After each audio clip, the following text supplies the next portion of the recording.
Militer Rusia merilis rekaman pesawat pembom Su-34 menggempur pertahanan Ukraina. Video dirilis tanggal 21 April tahun 2023. Jet tempur Su-34 dioperasikan kru distrik militer timur dalam operasi militer khusus pembom tempur Su-34 sedang bertugas tempur. Pilot distrik militer timur melakukan misi patroli udara dan melindungi pasukan kapan saja dan dalam cuaca apapun. Demikian keterangan video militer Rusia.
Terpisah, militer Ukraina melansir rekaman ranjau anti-tank menghancurkan kendaraan lapis baja Rusia.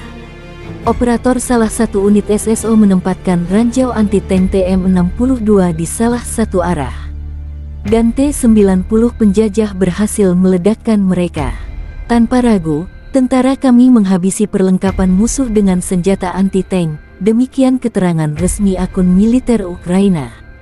Dalam 24 jam terakhir, Rusia diklaim kehilangan 630 prajurit dalam sehari. Termasuk kehilangan 1 tank, 6 kendaraan lapis baja, serta 8 drone. Secara total, Rusia sudah kehilangan 185.050 prajurit sejak awal konflik.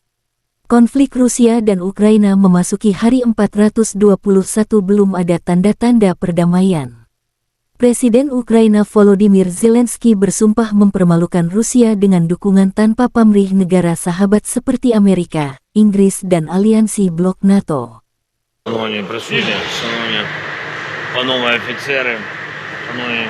Terima kasih sudah nonton, jangan lupa like, subscribe, dan share ya!